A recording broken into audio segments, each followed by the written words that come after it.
Subscribe to our YouTube channel and press the bell icon so that you never miss any video lesson from Rao's IAS Study Circle. Hello and welcome to Daily News Simplified, an analysis of newspaper reading from the UPSC perspective. Today we will take up the Sunday edition of the newspaper and also the news articles covered in Indian Express Explained section in the last week. And the articles that we will discuss today are displayed on your screen. So let us start the discussion. This particular article appears on page number 9. The article is titled as Indian Government Prohibits the Export of Wheat with Immediate Effect. This particular article shall be important mainly with respect to prelims under the subsection of Indian economy. See, as far as this particular article is concerned, one should be aware about various aspects as far as the prelims examination is concerned. That is, what is the present status of agricultural exports from India? Which are the top items of agricultural imports and top items of agricultural exports? The salient features of the Agricultural Export Policy 2018. What is the present trends when it comes to the wheat production, both at the global level as well as at an India level? And since the government has prohibited the export of wheat, one should be aware as to what is the present legal framework for the ban on exports. That is, which law enables the government to put a ban on exports, and which authority as such issues a notification for banning an export of a particular commodity. Now all of these things become important as far as a prelims examination is concerned. As far as the mains examination is concerned, one should be aware about the various constraints and challenges with respect to boosting agricultural exports. Since the prelims examination is fast approaching, I am not going to discuss the mains rated aspect. The mains rated aspect I have already covered it in the DNS dated 22nd of April 2021. So as you can see in this particular DNS, I have discussed as to what is the vicious cycle of inefficiencies at each level which is leading to lower exports. What are the various constraints and challenges both from demand side as well as the supply side. So if any of you is interested to know as to what are the constraints and challenges with respect to boosting agricultural exports, particularly from the perspective of the mains examination, you can very well go through this particular DNS dated 22nd of April 2021. As far as this particular article is concerned, I will confine my discussion only to the prelims rated aspects. So this particular article is quite important because as you can see in prelims 2019 we had got a direct question related to which agricultural commodity accounts for highest imports in terms of value in the last 5 years. And accordingly, the answer to this particular question was vegetable oils. So let us understand these aspects which are important from the perspective of prelims one by one, starting with the present status of agricultural exports. So at a global level, if you look at the countries which are considered to be top exporters of agricultural commodities, these are European Union, followed by USA and Brazil. When it comes to India, India undoubtedly is one of the largest producers of food grains. It is also considered to be the second largest producer of fruits and vegetables. In spite of being one of the largest producers of agricultural commodities, India's position when it comes to export of agricultural commodities, it is ranked at 9th position. Similarly, the countries which are considered to be top importers of agricultural commodities include European Union, China, followed by USA. And as stated before, India's share in the global export of agricultural commodities is quite low, where it is placed at 9th rank, and India's percentage share in the global exports is hardly around 2%. And India's share in the global import of agricultural commodities is 1.54%. The major export destination of agricultural commodities as far as India is concerned, for India, the major export destination of agricultural commodities are USA, Vietnam and UAE. And the countries from which India imports maximum amount of agricultural commodities are Indonesia and Ukraine. So from countries such as Indonesia and Ukraine, we basically import the vegetable oils such as the palm oil, the sunflower oil and other important commodities. The top 3 agriculture export commodities in terms of value for the year 21-22 are the marine products, that is a top ranked product, followed by basmati rice and spices. And the top 3 agriculture import commodities in terms of value are vegetable oils, fresh fruits and pulses. So just like how we got a question in prelims 2019 as to which agricultural commodity accounts for the highest share in terms of imports, one could also get a question as to which agricultural commodity accounts for the highest share in terms of exports. And please remember, it is the marine products followed by basmati rice. Now coming to the agriculture export policy 2018.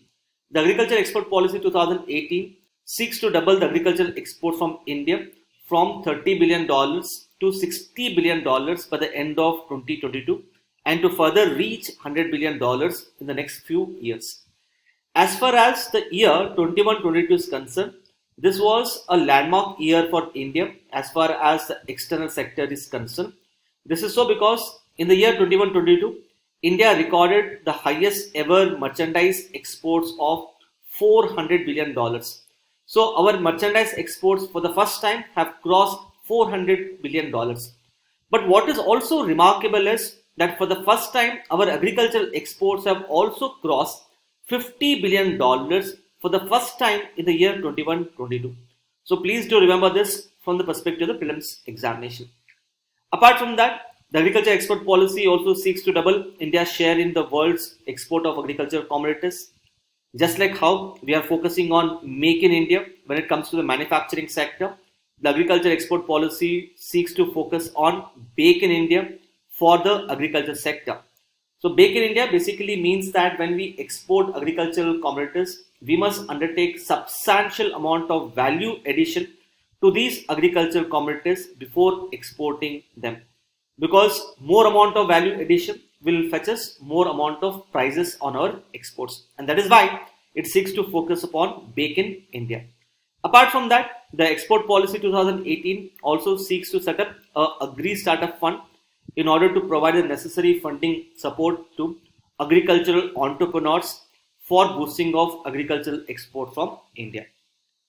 Now coming to the important trends in the wheat production both at the global level as well as at an all India level. At a global level, the top wheat producing countries are China, followed by India and Russia. Now these three countries alone account for 40% of the global wheat production. So you can see clearly that India, it is the second largest producer of wheat after China. When it comes to top exporters of wheat, the top exporters are Russia, followed by USA and Canada. Russia and Ukraine both alone account for 28% of the global wheat exports. So on account of Russia-Ukraine war, there has been global supply chain disruption of wheat, leading to decline in the overall supply of wheat in the global market, and hence there has been increase in the overall prices of wheat in the global market.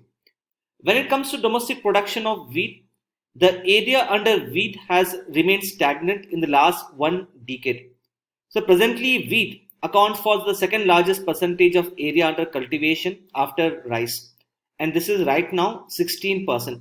But in the last one decade, the percentage of area under wheat has remained stagnant. When it comes to production, neither have we seen an increasing trend nor have we seen a decreasing trend in terms of production of wheat in the last one decade.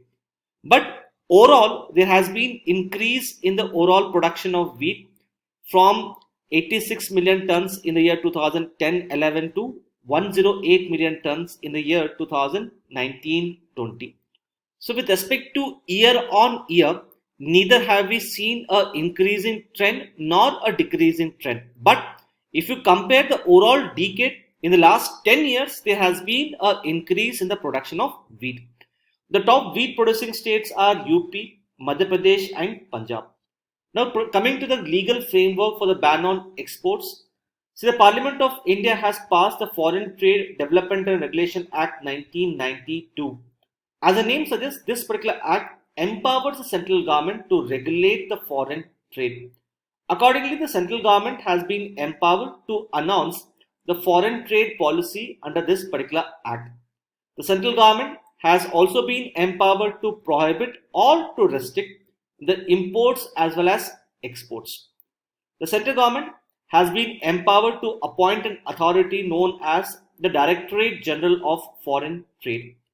The central government can delegate some of its powers to the Directorate General of Foreign trade. So right now it is the Directorate General of Foreign Trade which comes out with a notification to prohibit or to restrict the imports and exports. So with respect to the latest ban on export of wheat, it is the Directorate General of Foreign Trade which has come out with a notification. Please remember this from the perspective of the UPSC prelims examination. Now coming to the most important question as to why have we banned the export of wheat. So broadly there are three reasons. One is to enhance the supply of wheat in the domestic market. Two, to reduce the prices of wheat in the domestic market. And thirdly, to ensure the food security. So broadly if you look at the reasons, in this particular year there has been decline in the yield rates of the wheat predominantly because of the heat waves. So since there has been decline in the overall production of wheat, the prices of wheat in the Indian domestic market have also increased. So most of you must be knowing that the CPI rate of inflation in case of the Indian economy has increased. And one of the reasons for the increasing CPI rate of inflation is on account of food items such as wheat and edible oils. Secondly, as I said, Russia and Ukraine alone account for 28% of the global wheat exports. So on account of the Russia-Ukraine war, there has been decline in the global wheat supply, leading to its higher prices in the global market. So normally, if you look at the farmers in case of India, they have two options. Either they can sell the wheat to the traders or to the exporters, or they can sell the wheat to the Food Corporation of India. In the normal years, farmers sell more amount of wheat to the Food Corporation of India and less amount of wheat to the traders as well as exporters. But this time if you see, in case of the global market, the prices of wheat in the global market have increased.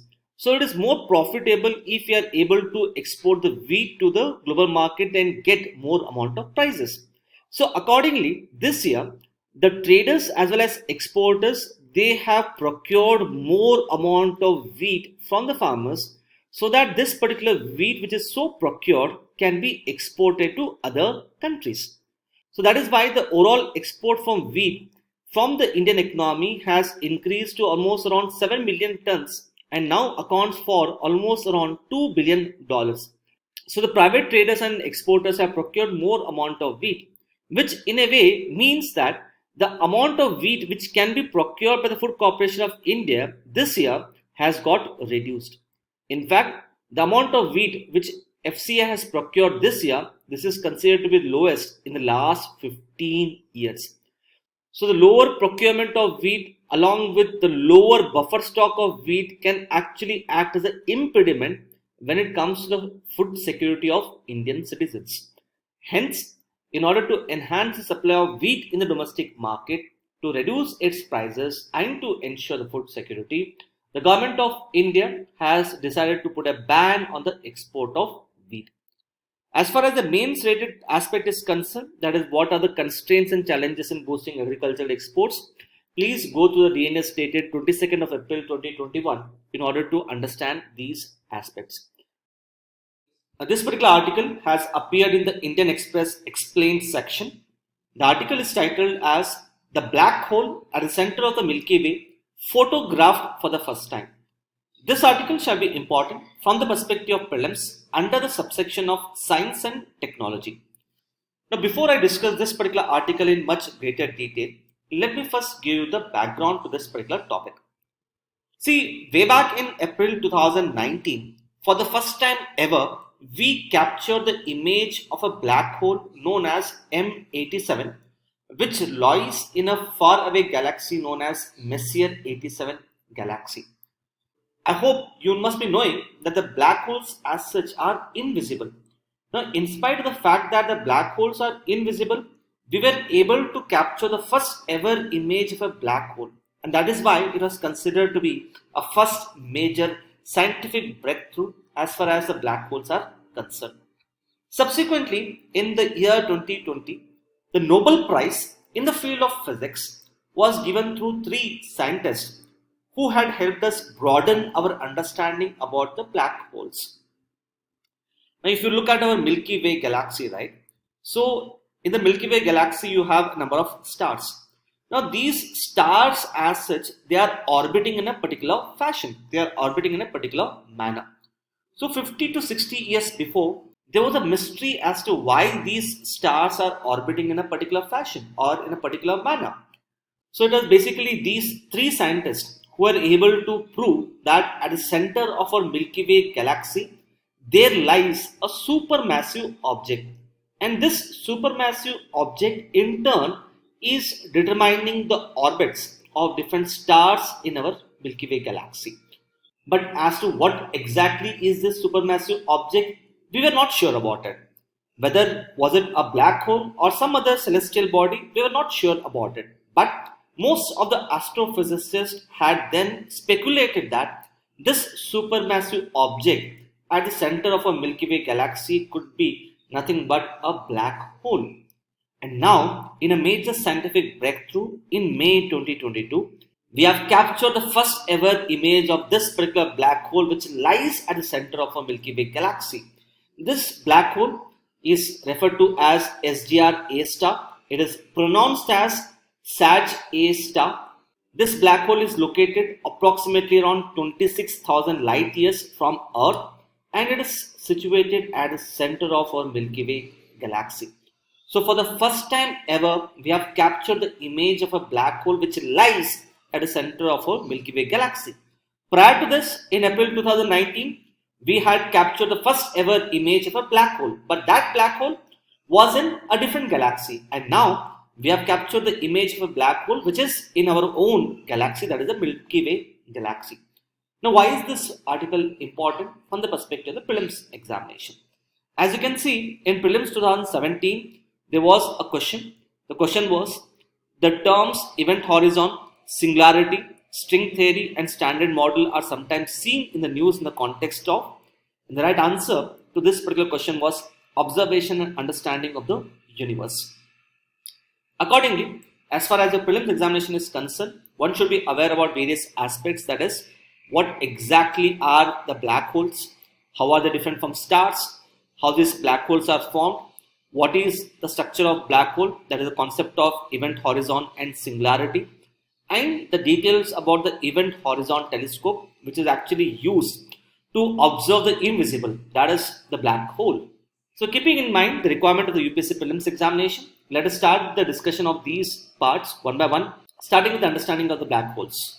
Let us now start with the very basics that you must have studied as part of your school curriculum. During your school days, you must have studied that the force exerted by a particular body, it is directly proportional to its mass. Higher the mass of a particular object, higher would be its gravitational force. Now, for example, if you compare the mass of Earth with that of Moon, we all know that the mass of Earth is much higher than the mass of Moon. And accordingly, the gravitational force that you would experience on Earth, this would be higher than the gravitational force that you would otherwise experience on the surface of the Moon. So here, let's consider the first scenario. So let's say you are throwing a stone towards the sky. Now this particular stone that you throw towards a sky, this reaches a particular height. And after reaching a particular height, this stone will once again fall back to the Earth's surface. The reason is the Earth's gravity is acting on this particular stone, and the Earth's gravity is pulling back this stone back to the Earth's surface. Now let's say in the second scenario, you are able to throw this particular stone at a velocity which is equal to 11.2 km per second. In this particular case, if you are able to throw stone at this velocity, then this stone will be able to escape the Earth's gravity. So this velocity is itself referred to as the escape velocity. So escape velocity is a velocity at which a particular object can escape the Earth's gravity and it will not come back to the Earth's surface. Now this concept of escape velocity is actually used for launch of rockets, satellites and so on. So as you can see, as far as Earth is concerned, for Earth there is an escape velocity. If you throw a particular object at and above this escape velocity, then the object will escape the Earth's gravity.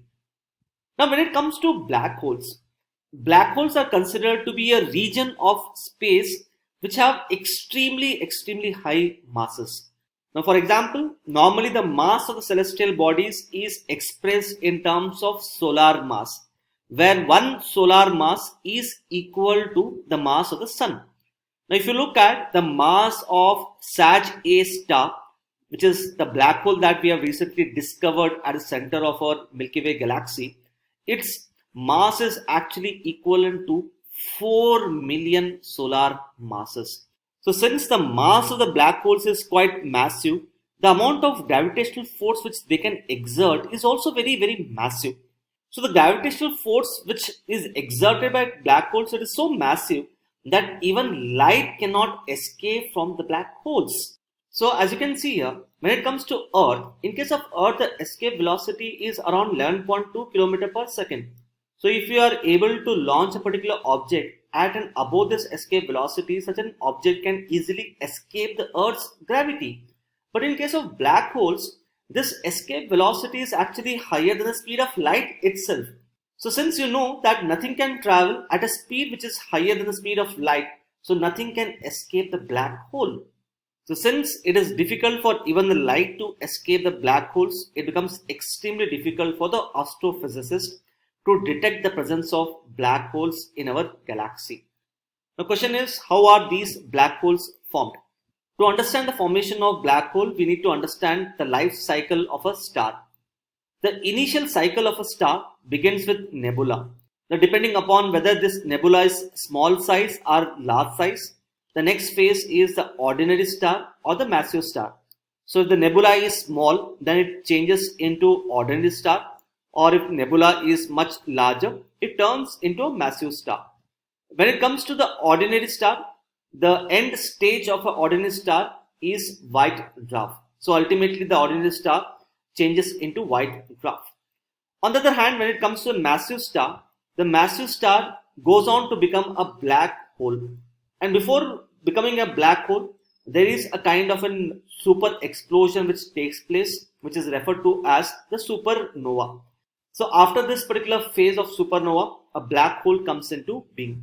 The question now is, how is this black hole coming into being? So let's understand that. So here, if you look at any stable star, in any stable star, you'll come across two forces which are acting against each other.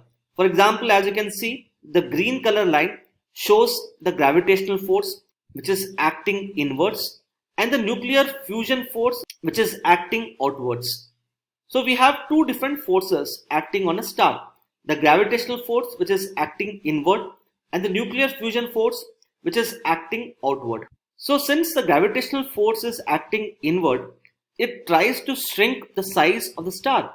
Whereas the nuclear fusion which is taking place in the body of a star, this nuclear fusion force which is developed because of the nuclear fusion, this is acting outward.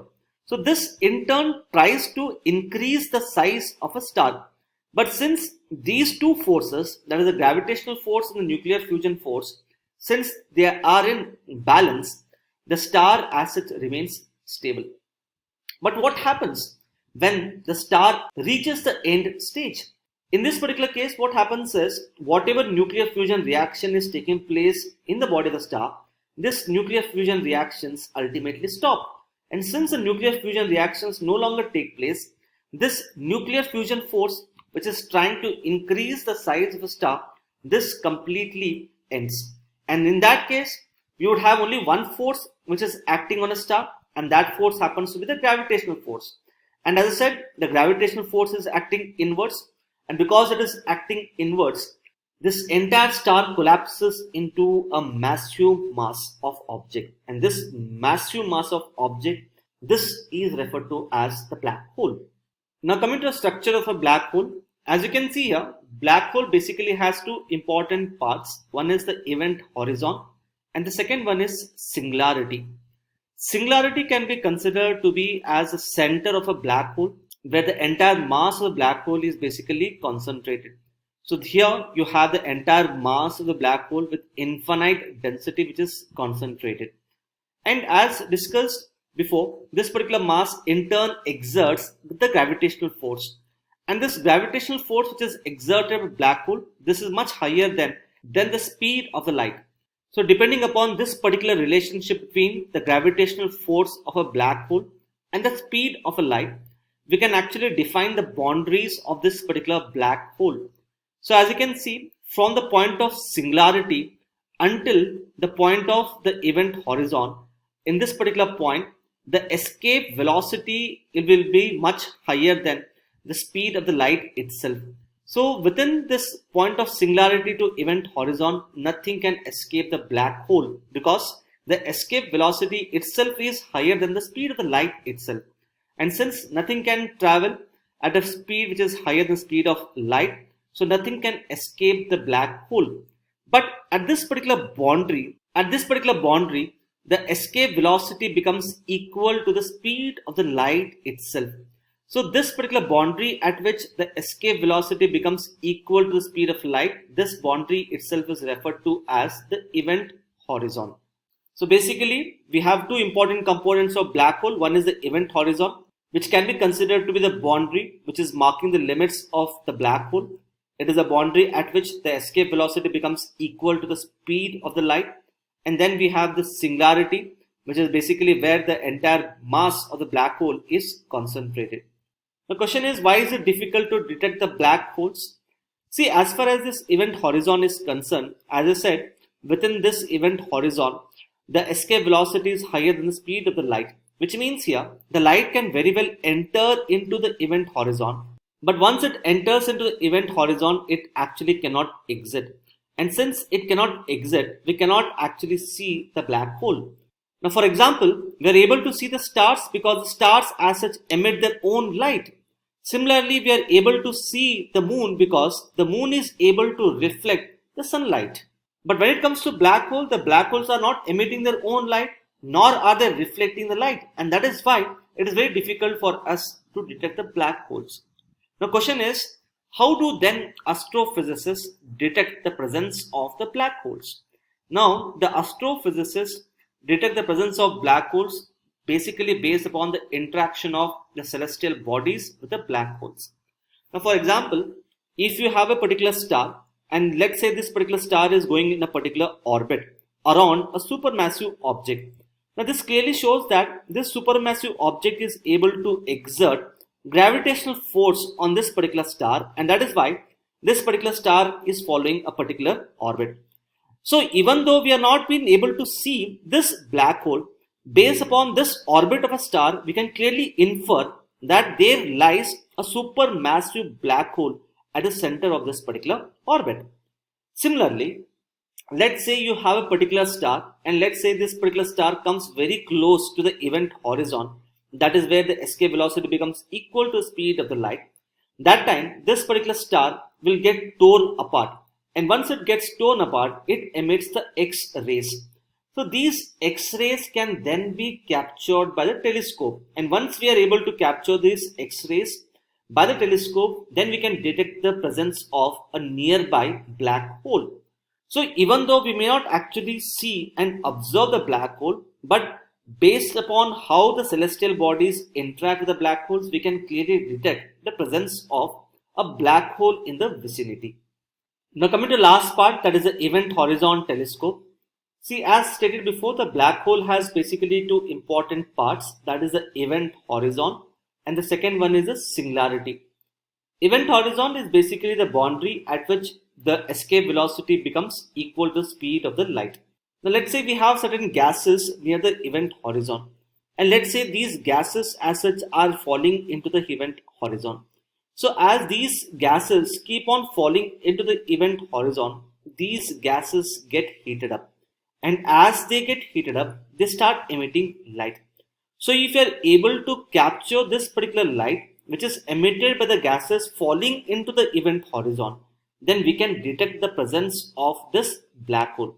So here we are not trying to capture the light which is emitted to the black hole because it is not possible for us. But here what we are doing is we are capturing the light which is emitted by the gases which are falling into the event horizon. So if you analyze this particular light, then automatically we can detect the presence of the black hole. But the problem here is In order to analyze this particular light which is emitted by the gases, we would need telescope whose size is as big as the size of the earth itself. So here what we have done is, in order to solve this particular problem, we have come up with the concept of the event horizon telescope. So here, in order to have a telescope which is as big as the size of the earth, we have created a network of radio telescopes across the world. So we have a number of radio telescopes across the world. These radio telescopes are synchronized with each other through the atomic clocks. Since we have a number of radio telescopes which are synchronized with each other through the atomic clocks, all of these radio telescopes act as one, which means we would have a telescope which is as big as the size of the earth itself. So each of these telescopes would collect and record the data. The data would then be combined to form the image of a black hole. So as you can see, this is the image of the Sag-A star that we have recently got. So these are some of the important aspects which one should know as far as this particular article is concerned. With this, let us now take up the next article.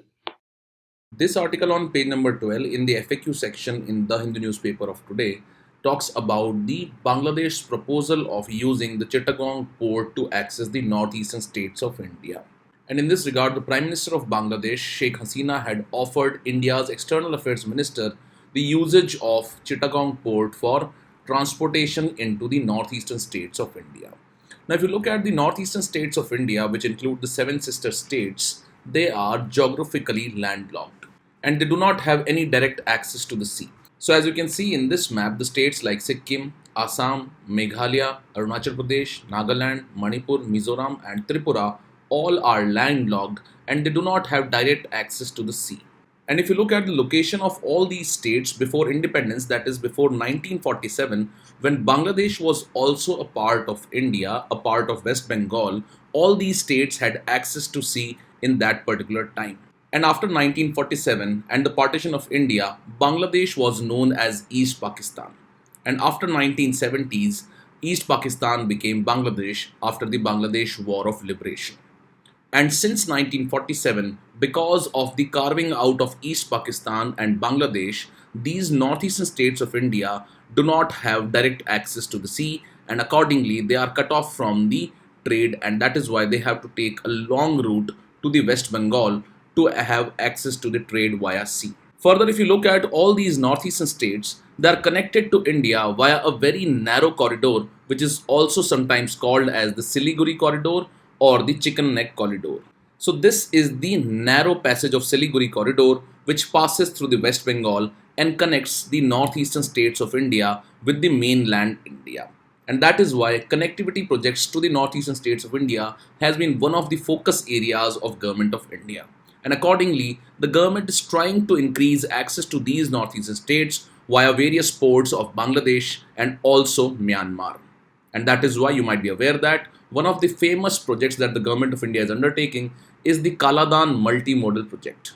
And similarly, this offer of the Prime Minister of Bangladesh for usage of Chittagong port or Chittagong port as it is called presently will provide access to some of the northeastern states of India, and that is why this becomes an important location for us from the prelims examination perspective. Now if you look at the location of Bangladesh and the Indian states that border Bangladesh, these include West Bengal, Meghalaya, Assam, Mizoram as well as Tripura. That is 5 Indian states border Bangladesh.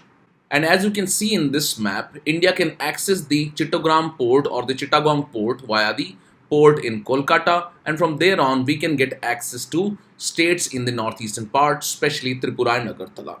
In this line, the Government of India has already started various projects in the northeastern states to increase the connectivity.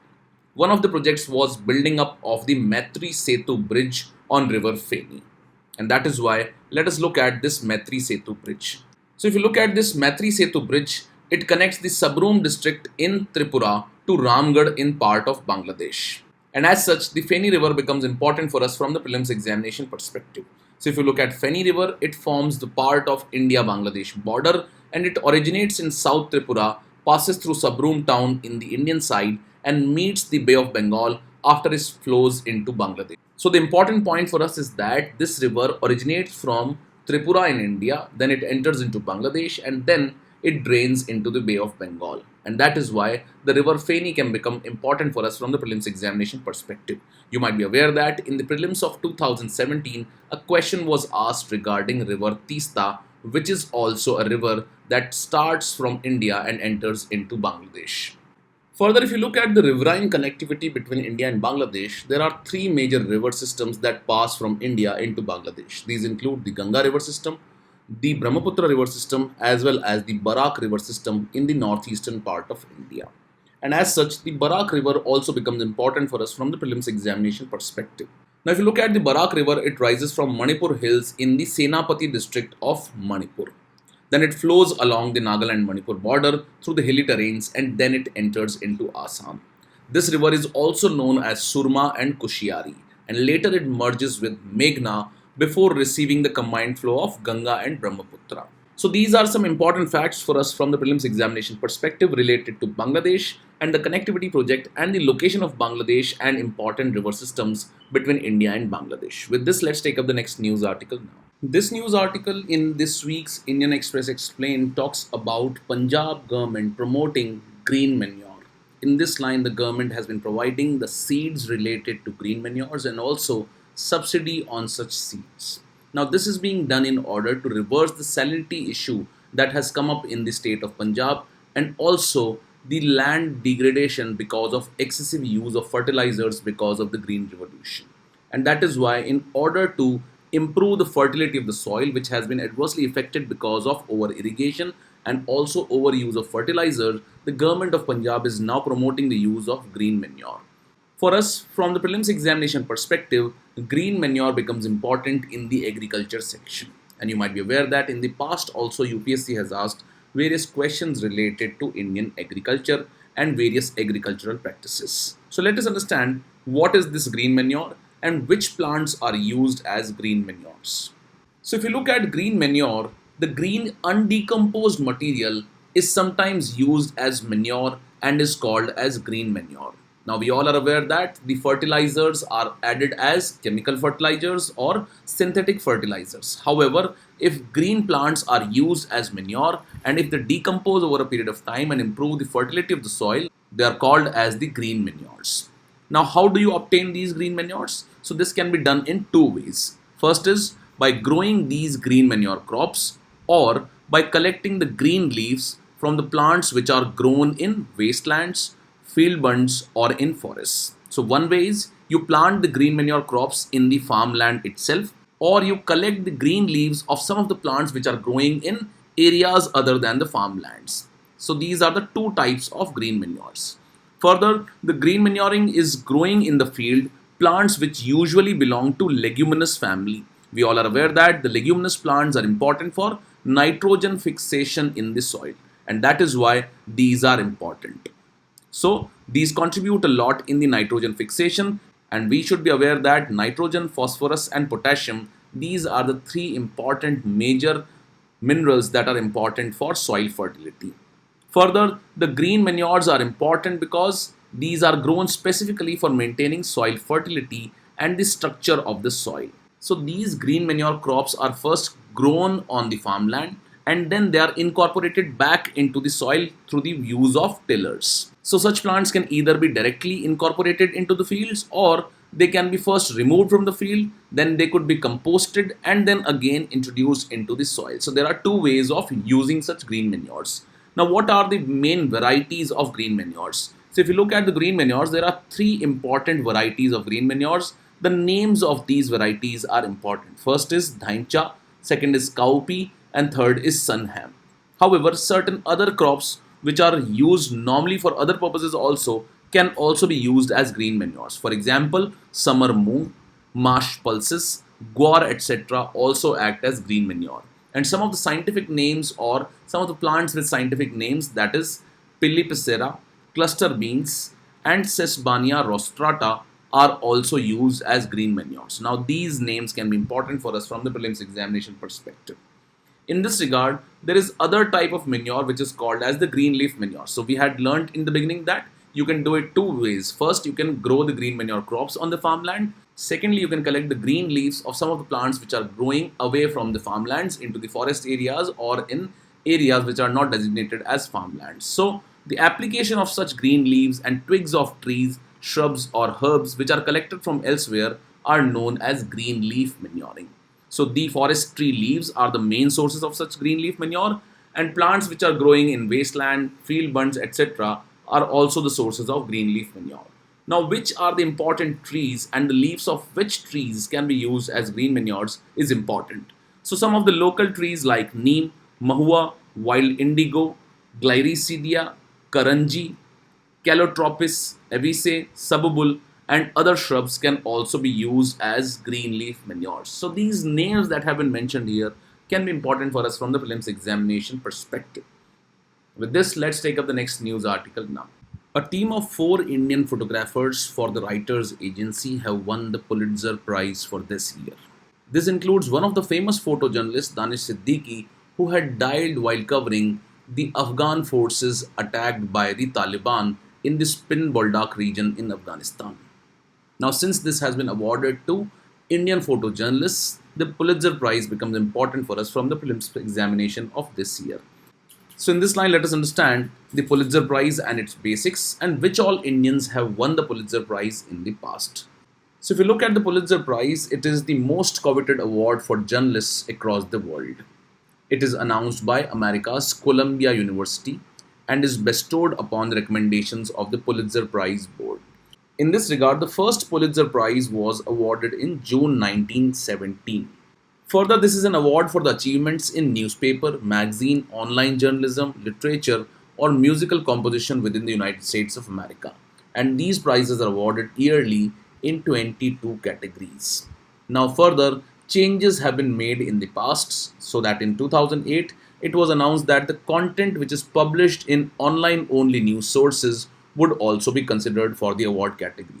And since 2016, print and online magazines too have been eligible to apply in all journalism categories. If you look at the Indians who have won this prize in the past, the first prize or the first ever Indian to win this prize was the member of the Ghadar party in America, which we are aware is one of the important movements in the India's movement for independence. So the member of the Ghadar party in America, the Indian American journalist Govind Bihari Lal, was the first from India to win the Pulitzer Prize for journalism back in 1937. Further, in 2000, London-born Indian-American writer Jhumpa Lahiri won the Pulitzer Prize in fiction category for her debut story collection, Interpreter of Maladies. In 2011, Siddharth Mukherjee, another Indian-American physician, biologist and author, won the Pulitzer Prize for general non-fiction for his demystification of cancer in The Emperor of All Maladies, a biography of cancer. So this is some information related to Pulitzer Prize, that it is awarded for journalists from across the world. Further, it is announced by Columbia University of America. Also, it was established back in 1917 and changes have been brought about to include the online content since 2016. Further, it is awarded in 22 categories. This can also be an important statement. And as far as the Indians are concerned, the first ever Indian to receive this was Govind Bihari Lal, who was also a member of the Ghadar party in America. Further, in 2000, Indian American Jhumpa Lahiri had won this award, and in 2011 Siddharth Mukherjee had won this award. So these are some important facts. With this, let's take up the next news article now. With this, we conclude today's discussion, and this is the question for the day.